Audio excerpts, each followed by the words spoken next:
من قام رمضان ایمانا واحتسابا، جو رمضان المبارک میں جس نے قیام کیا نماز تراویح نماز تہجد میں اللہ کے لیے، فرمایا تمہارے سارے گناہوں کو معاف فرما کر اللہ تعالیٰ تمہیں ایسے پاک کر دیں گے جیسے تم نے کوئی گناہ کیا ہی نہیں ہے۔ یہ نہیں فرمایا کہ صرف رمضان کے نمازی، صرف تراویح کے نمازی، صرف جمعے کے نمازی، جمعہ پڑھ لیا اگلے جمعہ تک چھٹی کر لی، نہ عید پڑھ لی پھر اگلی عید تک چھٹی، ایک رمضان میں نمازیں پڑھ لی پھر پورا سال چھٹی، نہ اللہ کے سارے احکامات کو نبی دو عالم صلی اللہ علیہ وسلم کے سارے طریقوں کے مطابق بجا لانے والا، یہ بھی ایک المیہ ہے، یہ بھی ایک المیہ ہے۔ ہم تو زبان سے، میں بہت ذوق سے بڑے شوق سے کہتا ہوں میں عاشق رسول ہوں، اور غلامی رسول میں مجھے موت بھی قبول ہے، میں بڑے ذمہ داری بڑے دعوے سے بڑے فخر سے کہتا ہوں، لیکن موسم سرما میں ٹھنڈے پانی سے مجھے وضو کرنا قبول نہیں ہوتا۔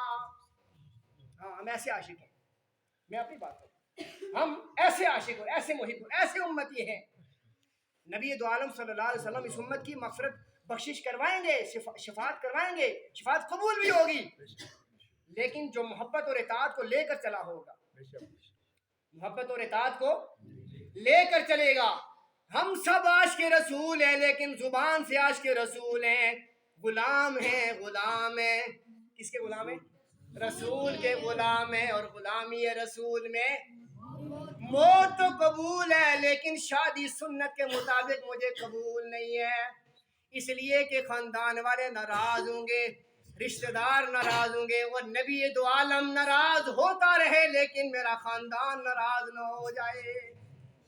ہاں غلام ہے رسول کے غلام ہے، غلامی رسول میں موت قبول ہے لیکن ناراض نہ ہونا، مجھے چہرے پہ رسول کی سنت قبول نہیں ہے۔ ہمارے معاشرے کی بات ہو رہی ہے، میں رسول کا غلام ہوں لیکن شادی میں اتنے ڈھول بجاؤں گا کہ فرشتے بھی دور بھاگ جائیں گے، میں غلام رسول ہوں لیکن فائننگ اتنی کروں گا، گانے اتنے اونچے لگاؤں گا کہ لوگوں کی نمازیں بھی خراب ہوں گی، لوگوں کی تراویح بھی خراب ہوگی، لوگوں کی نیندیں بھی حرام کر کے رکھ دوں گا، لیکن ہوں میں عاشق رسول۔ فرشتے مسکرا رہے ہوں گے کہ یہ کیسا عشق ہے، یہ کیسی محبت ہے۔ اللہ یہ چاہتے ہیں کہ جس طرح رمضان میں تم صبح سے لے کے شام تک، سر سے لے کے پاؤں تک، سارے اعضاء کو لمحہ بلمحہ اللہ اور اللہ کے رسول کی منشا کے مطابق گزارنے کی کوشش کرتے ہو، کیا کرتے ہیں ہم؟ صرف کوشش، ہم 100% نہیں کر سکتے، ہم تو نقل کرنے والے ہیں، اللہ اس نقل کو اصل میں تبدیل فرما دے، یہ اللہ کا فضل ہے، ورنہ کون ہے جو آج 100% نماز پڑھ کے دکھائے؟ کون ہے وہ درد والی وہ اخلاص والی نماز پڑھ کے دکھائے؟ کون ہے وہ بندہ؟ کہ حضرت علی المرتضیٰ رضی اللہ عنہ کے بارے میں آتا ہے، جب اذان دیتے حضرت بلال حبشی رضی اللہ عنہ، تو حضرت علی المرتضیٰ جو شیر خدا اسد اللہ غالب ہیں، آپ کا جسم کانپ اٹھتا تھا۔ پوچھنے والوں نے پوچھا شیر خدا اذان ہو رہی ہے اور آپ کانپ رہے ہیں؟ علی المرتضیٰ نے فرمایا صرف اذان نہیں، اللہ سے ملاقات کا وقت ہو رہا ہے، اللہ سے ملاقات کا وقت ہو رہا ہے، نماز ظہر ہے، کہیں ایسا تو نہیں کہ میں نے فجر سے زور تک اللہ کی کوئی نافرمانی کر رکھی ہو۔ جسم کانپ اٹھتا تھا علی المرتضیٰ اور صحابہ کرام کا، اور وہ نماز ایسی پڑھتے تھے کہ فرمایا کہ وہ جب نماز صحن میں پڑھتے، پرندہ ان کے سر کے اوپر آ کے بیٹھ جاتا تھا، پرندے کو یہ بھی نہیں پتا چلتا تھا یہ کوئی درخت ہے، یہ کوئی پتھر ہے، یہ کوئی انسان کھڑا ہے۔ اور ہماری نمازیں چھت کے پنکھے کی طرح گھومتے، ہمارے ہاتھ گھومتے، ہماری نظر گھومتی، ہمارے سر گھومتے، ہم نماز میں مچھر بھی مارے، مکھیاں بھی مارے، فون بھی سنے، سب چیز ہے ہم غلام رسول ہیں، ہم عاشق رسول، اور ہمیں موت بھی قبول ہے، سب چیز قبول ہے۔ میں کوئی تنقید نہیں کر رہا، میں اپنی کمزوری بیان کر رہا ہوں، یہ ہماری کمزوری ہے، یہ ہماری کمزوری ہے۔ اللہ تعالیٰ ہماری یہ کمزوری دور فرمائے، ہمیں سچا اور پکا عاشق رسول بھی بنائے، اور سچا اور پکا محب رسول بھی بنائے، اور سچا اور پکا اللہ کے رسول صلی اللہ علیہ وسلم کا فرما بردار بھی بنائے۔ اس لیے کہ میرا ایمان ہے، میرا عقیدہ ہے کہ جتنی محبت ہو رسول اللہ صلی اللہ علیہ وسلم سے، اگر محبت کے ساتھ اطاعت نہیں ہے تو وہ محبت کسی کام کی نہیں ہے. محبت جتنی ہو اطاعت نہ ہو تو وہ محبت کسی کام کی نہیں ہے. اور اطاعت جتنی ہو اگر دل میں عشق مصطفیٰ نہیں ہے, دل میں محبت رسول نہیں ہے, پھر ایک نہیں لاکھوں نمازیں پڑھ لیں, ایک نماز بھی قبول نہیں ہے.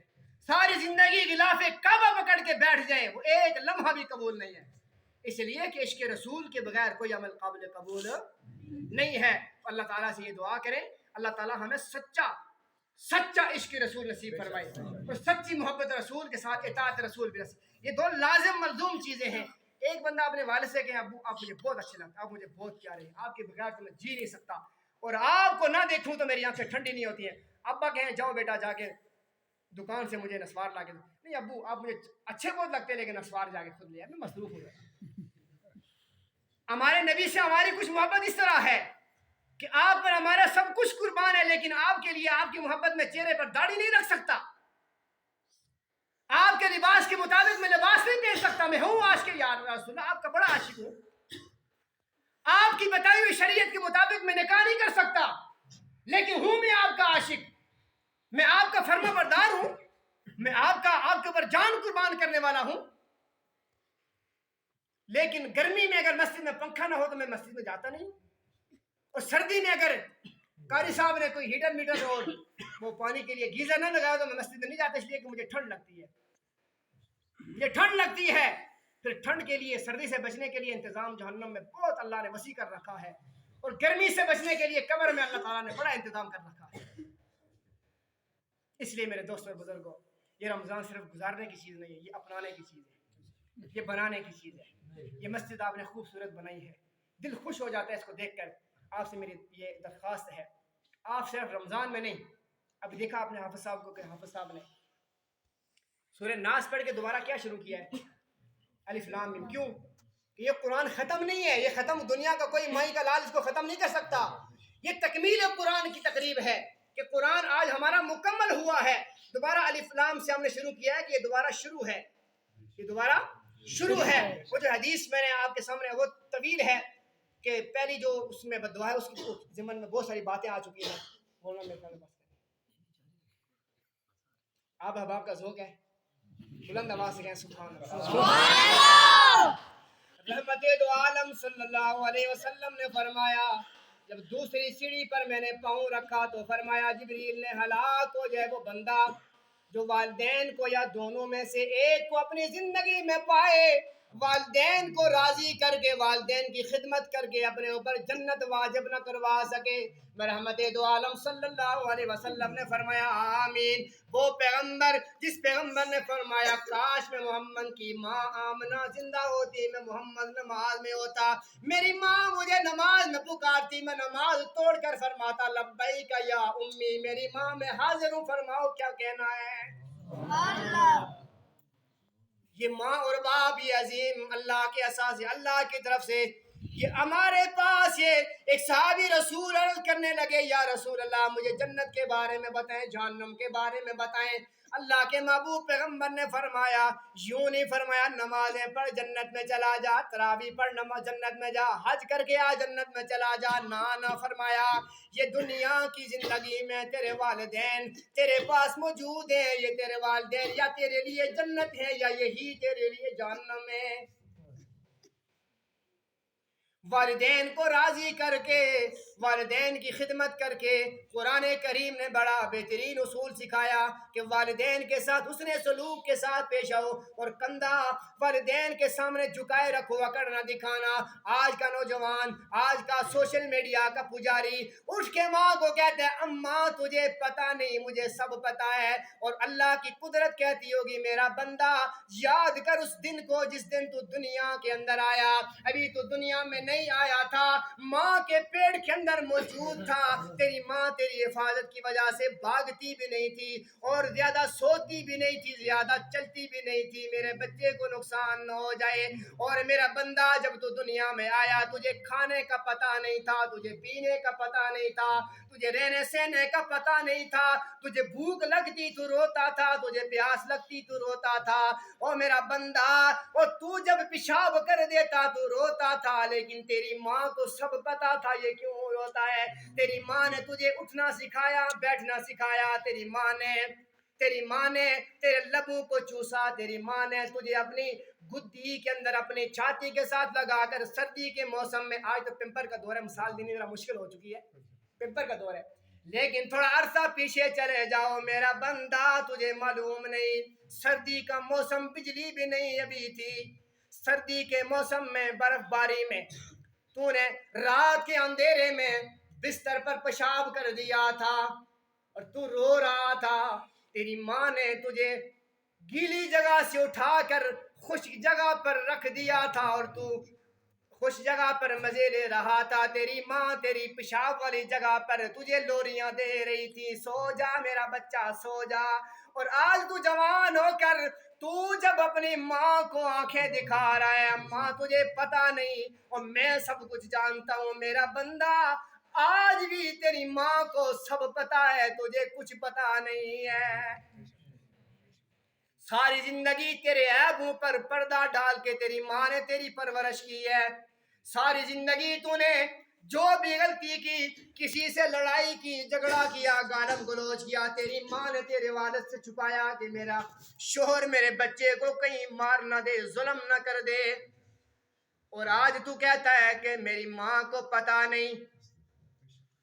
میں عرض کر رہا تھا کہ جنت کے حوالے سے اللہ کے محبوب پیغمبر نے فرمایا تیری ماں تیرا باپ تیرے لیے جنت. وَاعْلَمُوا أَنَّ الْجَنَّةَ تَحْتَ أَقْدَامِ أُمَّهَاتِكُمْ. جان لو میرا امتی, جنت کے متلاشی ہو. پتہ نہیں حج قبول ہے کہ نہیں قبول ہے, نماز تراویح قبول ہے کہ نہیں ہے.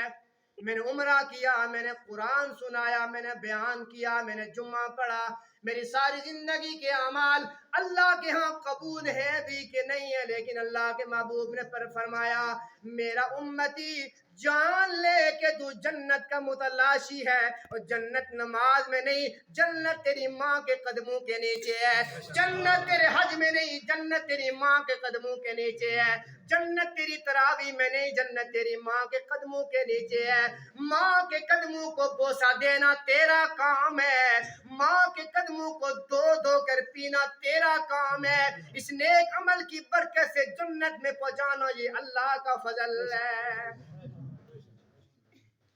رضا الرب فی رضا الوالد وسخط الرب فی سخط الوالد.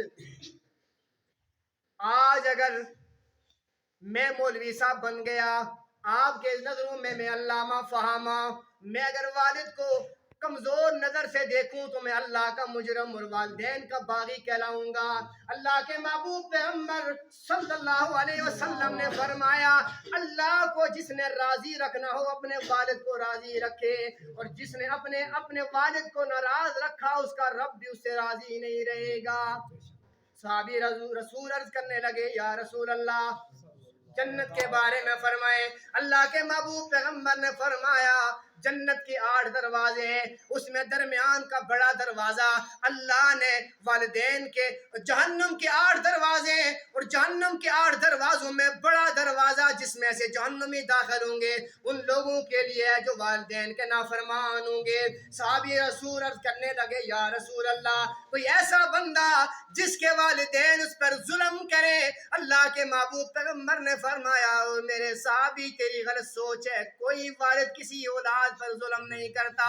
اس کے باوجود وَإِن ظَلَمَا وَإِن ظَلَمَا وَإِن ظَلَمَا, اگر تیری سوچ کے مطابق تیرے والدین تیرے اوپر ظلم بھی کرے پھر بھی تو ان کی نافرمانی کرے گا تو جہنم کے بڑے دروازے سے تجھے داخل کر دیا جائے گا.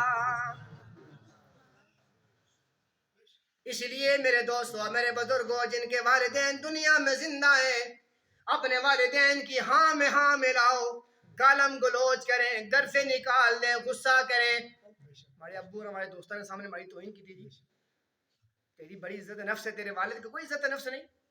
اللہ نے قرآن میں اپنی توحید کے ساتھ والدین کا ذکر 2 مرتبہ فرمایا کہ والدین جن کے زندہ ہیں ان کی قدر کر کے خدا کی قسم جنت کمانے کا موقع دنیا میں اللہ نے عطا کر رکھا ہے. اگر والدین دنیا سے جا چکے پھر بھی چھٹی نہیں ہے. ہاں, والدین دنیا سے جا چکے پھر چھٹی نہیں ہے. جن کے والدین دنیا سے جا چکے، ہر جمعہ کی صبح نماز فجر پڑھنے کے بعد والدین کی قبر پہ جاؤ گے، سورہ یاسین پڑھو گے، اگلے جمعہ تک والدین کی قبر پر کوئی مصیبت پریشانی نہیں آئے گی۔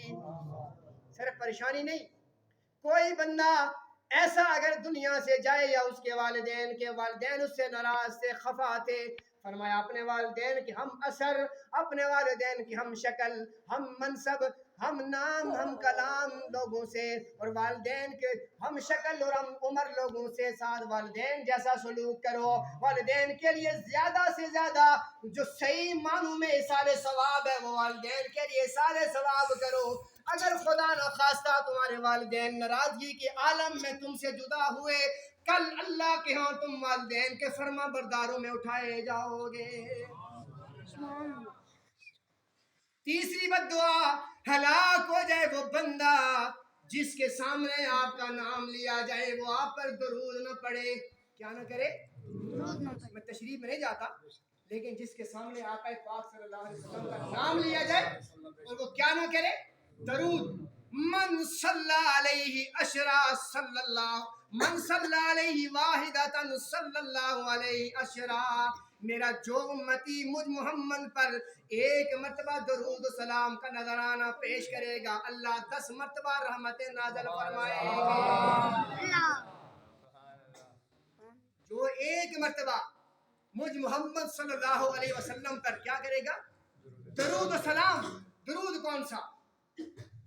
صحابی رسول عرض کرنے لگے، مسلم شریف کی روایت ہے، جب آیت اتری ان اللہ و ملائکتہ یصلون علی النبی یا ایھا الذین آمنوا صلوا علیہ وسلموا تسلیما، صحابہ نے عرض کیا، ترجمہ عرض کروں، یا رسول اللہ ہم آپ کے ساتھ روزانہ سلام کرتے ہیں، ہمیں سلام کا حکم ہوا اور درود کا حکم ہوا، ہم سلام تو جانتے ہیں لیکن یا رسول اللہ اللہ نے حکم دیا ہم آپ پر درود پڑھیں، یا رسول اللہ درود کون سا پڑھیں، کیسے پڑھیں؟ مسلم